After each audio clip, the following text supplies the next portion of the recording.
Triomphe Congo TV est une chaîne d'analyse politique, économique, sociale et culturelle. Congolais de partout, aimez votre chaîne, abonnez-vous, likez et activez la notification. Vous voulez avoir l'information? Triomphe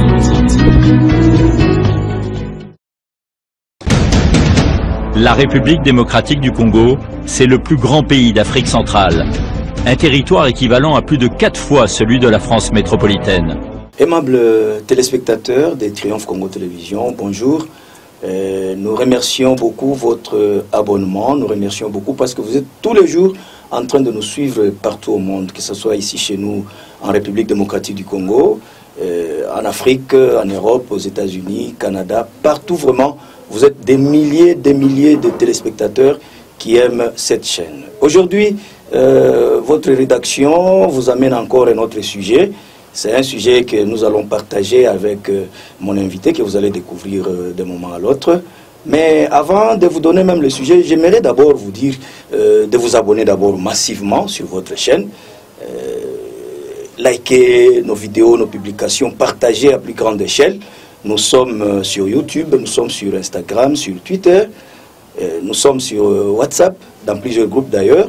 Nous sommes sur la page Facebook et aussi sur TikTok. Alors essayez un peu de vous abonner sur votre chaîne pour que nous puissions continuer chaque fois à vous servir comme il se doit. Aujourd'hui, nous allons parler sur la polygamie. D'autant plus que vous savez, nous sommes pendant le mois de la femme.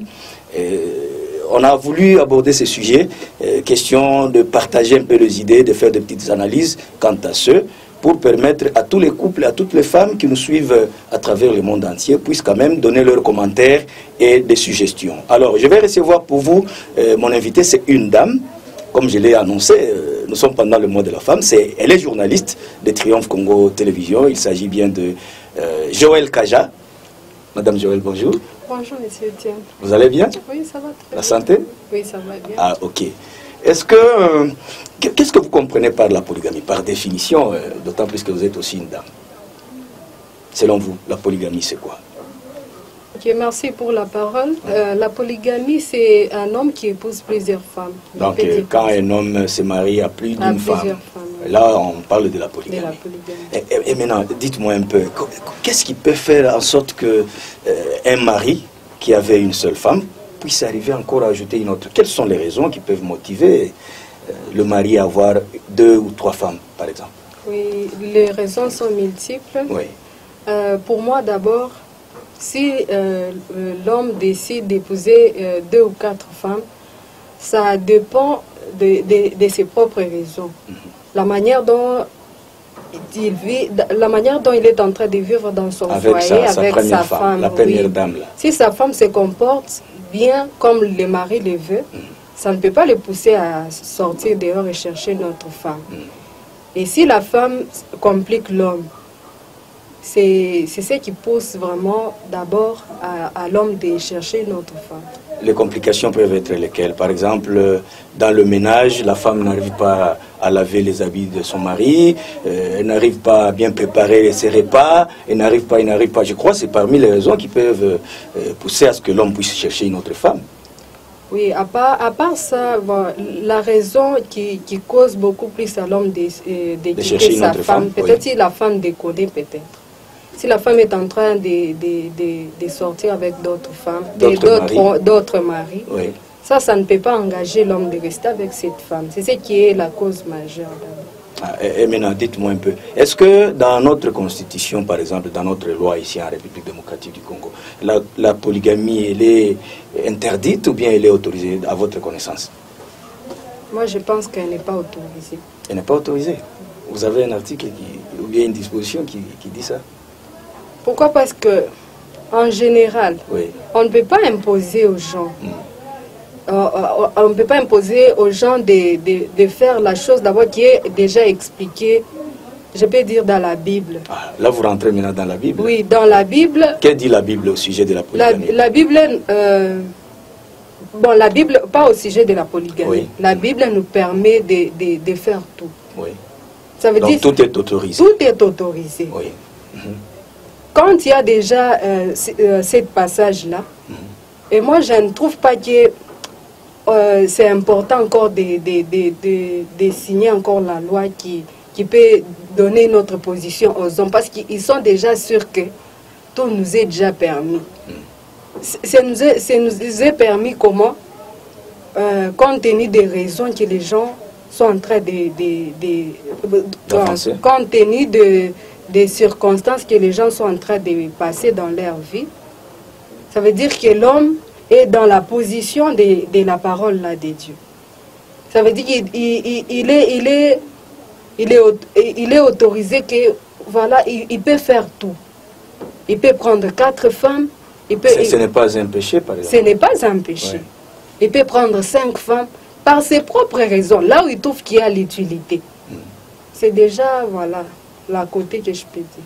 Ah, oui, parce que vous avez parlé de la Bible, je crois il y a quand même certains passages bibliques où nous avons vu plusieurs serviteurs de Dieu qui étaient polygames. Oui, Salomon. Il y a Salomon, il y a David aussi qui avait plusieurs femmes. Il y a même Abraham, qu'on appelle le père de la foi. Oui, oui. Il avait même une bonne là qui a mis au monde pour lui. Qui ça? Agar. Agar, ouais. Oui. Maintenant, ce qui nous intéresse, nous d'abord ici, la polygamie, elle n'est pas mauvaise. Pourquoi? Parce que chacun a ses propres raisons. D'après moi d'abord, si j'ai un homme qui me complique trop dans les mariages, ça veut dire que tu peux lui reprocher maintes fois. Mais il reprend toujours les mêmes bêtises. Oui. Et pour moi, là, c'est la polyandrie. Je peux décider aussi de me séparer de cet homme, de chercher celui qui pourra, notre mari. Qui pourra aussi m'aider à évoluer comme je le voudrais. Et maintenant, qu'est-ce qui peut arriver à une femme si, par exemple, son mari vient de prendre une seconde femme ou une troisième? Prenons le cas d'ici chez nous en République démocratique du Congo. Qu'est-ce que ça peut faire pour cette première dame-là? Ça lui fera comment lorsqu'elle apprend que ton mari a déjà une autre femme, par exemple à Kamalondo, soit à la Katoua? Ça peut lui faire comment, cette dame-là? Cette dame-là pourra tirer une leçon par rapport à ce qu'elle est en train de vivre avec son mari dans son foyer. Ça veut dire si la femme s'est comportée comme j'étais en train de dire avant quand on a introduit, si la femme et que son mari aussi lui reproche de ce qu'elle lui n'aime. Mais elle revient toujours sur les mêmes erreurs. Et là, elle ouvre la porte à son mari de partir. Voilà, elle ne va pas regretter. Pourquoi? Parce qu'elle sera sûre que voilà, c'est à cause de ce que moi j'étais en train de faire dans la maison, ce qui a poussé que l'homme puisse sortir. Et maintenant, là, qu'est-ce qu'elle fera? Elle est obligée de rester comme ça ou bien elle va quitter, par exemple? Si elle pourra rester, c'est peut-être si elle n'est pas en mesure de s'occuper des enfants, prendre charge de scolariser les enfants, les nourrir, elle peut rester pour flatter et menacer encore la deuxième femme là à côté. Parce qu'il y a certaines femmes qui peuvent accepter de rester avec leur rival, mais elles contractent, elles sont en train de chercher quoi, des fétiches pour déranger la seconde femme. Ça veut dire qu'elle va flatter pour l'aimer et savoir comment la voir. Pour qu'elle reste avec l'homme. Voilà. Je crois que, par exemple, ici chez nous, en République démocratique du Congo, nous avons plusieurs provinces.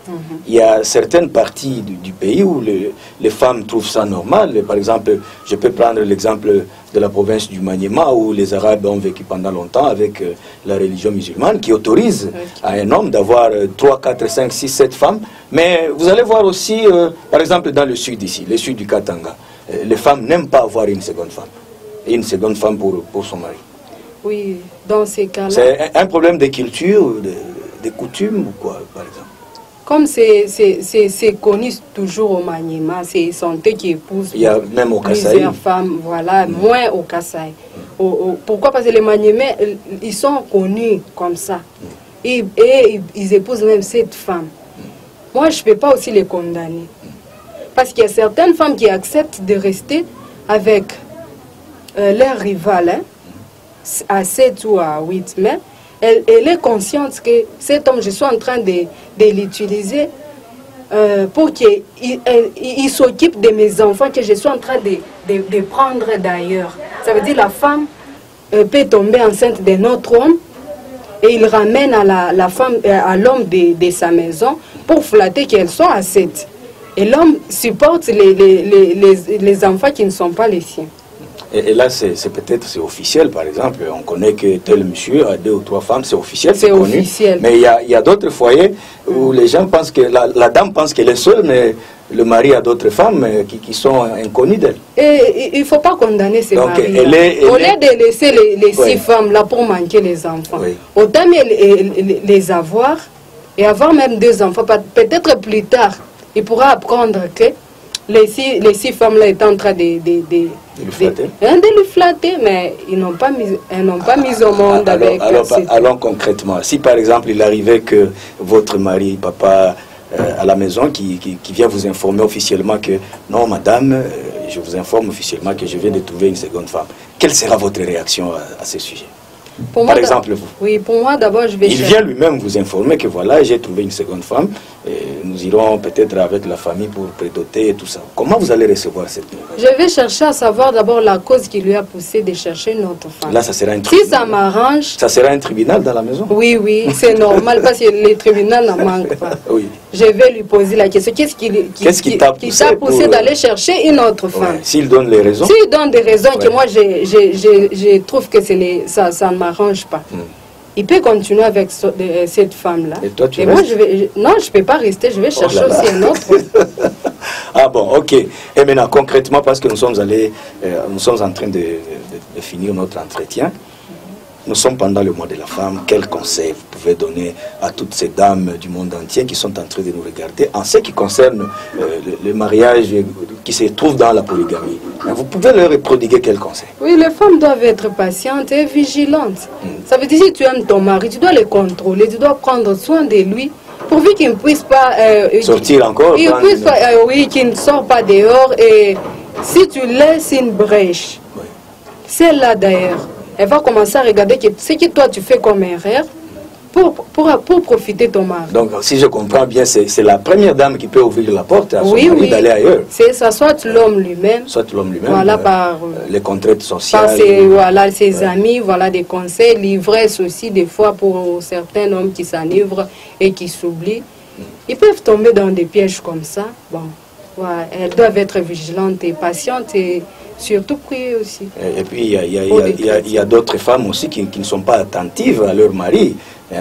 Donc, la femme n'a pas beaucoup d'attention sur le monsieur. Donc, savoir, mon mari aime manger à telle heure, mon mari doit se laver à telle heure. Et pour le moment, on voit la plupart des femmes s'occupent plus de leur pasteur dans des églises, mais n'arrivent pas à bien gérer leur foyer. Cette femme-là, elle est en train déjà de préparer sa rivale. Parce que si tu ne t'occupes pas de ton mari comme il faut, parce que nous voyons ici, l'entrée de ta rivale, parce qu'elle aussi, elle est en train de regarder tes côtés faibles. Si elle récupère l'homme, elle va faire plus que ce que toi tu faisais. Je ne m'attaque pas aux serviteurs de Dieu, mais ce sont des constats. Vous allez voir que la maman, elle est trop pressée là. L'heure de l'église. Non, le pasteur avait dit que je dois être à telle heure. Mais pendant que son mari au travail, doit rentrer, mais il arrive à la maison, il trouve la maman n'est pas là, il trouve les enfants seuls, mais votre maman est partie où? Non, elle est partie à l'église. Bon, des femmes pareilles, vous pouvez leur prodiguer quel conseil? Parce que c'est trop. Oui, là c'est un péché d'abord. Pourquoi est-ce que je vais abandonner ma maison, voilà, ne pas prendre soin de mes enfants et de mon mari, de s'occuper d'un pasteur? Le pasteur, c'est quelqu'un qui est appelé d'amener les âmes à Christ, mais pas détruire les foyers. Ça veut dire si le pasteur est en train d'imposer à ces femmes-là de s'occuper beaucoup plus de lui que de leur mari, ça veut dire qu'il y a la part du pasteur et de la femme. Parce que si la femme refuse, il y a plusieurs églises là où je peux aller prier, là où je me sens que le pasteur est en train de m'aider à construire mon foyer, pas les détruire. Ah, ok. Mais maintenant, parce que nous sommes presque à la fin, il y a, par rapport au taux de natalité, même au niveau des maternités, vous allez voir que ce sont les femmes qui sont nombreuses par rapport aux hommes. Et nous essayons aussi de voir, par exemple, dans notre pays, avec le phénomène de la guerre, tout ça, il y a plus de femmes que d'hommes. Si, par exemple, chaque homme doit avoir une seule femme, et les autres femmes-là, où est-ce qu'elles peuvent partir? S'il faut nécessairement rester avec une seule femme.